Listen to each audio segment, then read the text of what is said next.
চিদম্বরম যদি গ্রেপ্তার হতে পারেন, করুণা গ্রেপ্তার হতে পারেন, হেমন্ত সোরেন যদি গ্রেপ্তার হতে পারেন, কেজরিওয়াল যদি গ্রেপ্তার হতে পারেন, তাহলে পশ্চিমবঙ্গের মুখ্যমন্ত্রী মমতা বন্দ্যোপাধ্যায়ের ক্ষেত্রে বেড়া জলে আটকে যাচ্ছে কেন? এই প্রশ্ন মানুষের মধ্যে উঠছে। একেবারে এই প্রশ্ন তো উঠছে যে কোন আইনে তাকে ছাড় দেওয়া হয়েছে। তিনি কি রাজ্যের মুখ্যমন্ত্রী, প্রশাসনিক প্রধান বলে তাকে ছাড় দেওয়া হয়েছে? সেটা তো আমাদের দেশের আইনের সমতা নিয়ে আসে না।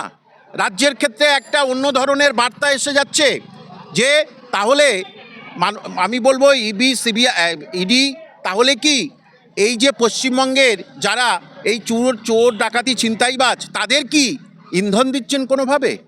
যে সুতরাং কোন আইনে, কোন লয়ে, কোন ফাঁক ফোকরে তাকে এখনো পর্যন্ত ডেকে জিজ্ঞাসাবাদ করা হলো না? অবশ্যই মমতায় গ্রেপ্তার হওয়া উচিত। তাকে ডেকে জিজ্ঞাসাবাদ করে আইন অনুযায়ী তিনি তো গ্রেপ্তার হবেন। ওটা তার নিজের, তিনি মুখ্যমন্ত্রী। আমি যদি বলি তিনি দলের সভানেত্রী হয়ে গেছেন, তাহলে সেখানে অত সিকিউরিটি কেন? পুলিশের প্রধান না কেন? তাহলে পুলিশের প্রধান না কেন? তাহলে আপনি মুখ্যমন্ত্রী হিসাবে সেখানে গেছেন, অন্য একটা দপ্তরে গিয়ে আপনি ডাকাতি করে নিয়ে চলে আসলেন। আর রাজ্যের মানুষ সেটার অপেক্ষায় আছে কবে মুখ্যমন্ত্রীর জেল যাত্রা হবে, কবে ব্যবস্থা নেওয়া হবে। সেখানে ইডি চুপ, এটা মেনে নেওয়া যায় না। আমি তদন্তে আসবো। শাহজাহানের তদন্ত করার সময় আক্রান্ত হয়েছিলেন সন্দেশখালীতে ইডি। আবারও মুখ্যমন্ত্রী মমতা বন্দ্যোপাধ্যায় একেবারে সরকারি তদন্তে হস্তক্ষেপ করে ইডির কাছ থেকে ফাইল একেবারে ডাকাতি করলেন, এমনটা ইডির নিজস্ব অভিযোগ। কিন্তু আজকে এই অভিযোগের ভিত্তিতে ফলাফল কি উঠে আসছে? যে আপনি শেখ শাহজাহান বললেন, তারপরে আরও যারা আছে বিভিন্ন জায়গায় তারা দেখা যায় যে ইডির উপরে হামলা করেছে, ইডিকে ধাক্কা মেরেছে। সেখানে দেখা যাচ্ছে ইডি আধিকারিক পুলিশদের ধাক্কা মারার জন্যে তাকে কিন্তু অন্য ধারায় কেস দেওয়া হয়েছে। এখানে মাননীয় মুখ্যমন্ত্রী সবাইকে ঠেলাঠুলি করে ভিতরে গিয়ে ফাইলটা নিয়ে চলে আসলো।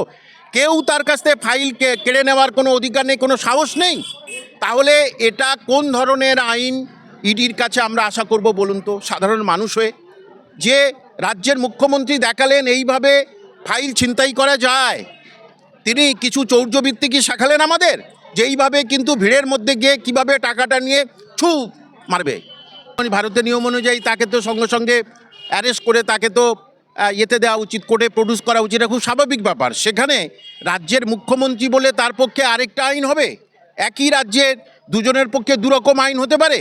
তাহলে কাল থেকে যে কোনো ধরনের মানুষ বা চোর ছাচোর তারা যে কোনো জিনিস ছিনতাই করে নিয়ে পালিয়ে যাবে, তাকে ছেড়ে দেবে। যে সুতরাং এখানে নিয়ম অনুযায়ী, আইন অনুযায়ী মমতা ব্যানার্জির জেল হওয়া, অবশ্যই একদিনের জন্য হলেও জেল হওয়া কাম্য। না হলে কিন্তু পশ্চিমবঙ্গের মানুষের মধ্যে যারা আইন নিয়ে আলোচনা করেন, চর্চা করেন, তাদের ক্ষেত্রে একটা হতাশা দেখা দেবে। এবং এখানে দেখা যাচ্ছে চোর চিটিংবাজির সংখ্যা এই বাংলায় আরও বাড়বে।